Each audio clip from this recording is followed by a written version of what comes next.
ourselves. I am privileged to march with each and every one of you.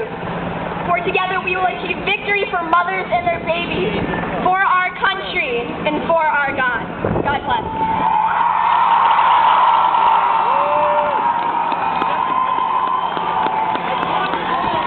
Wow, thank you, Julia. And a very, very critical part of our pro-life work has to do with support for women who regret being involved with an abortion.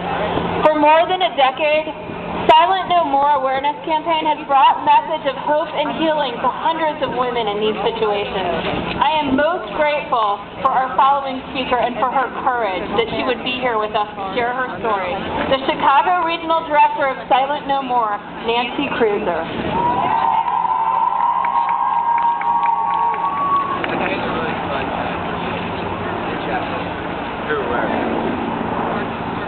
Hello, my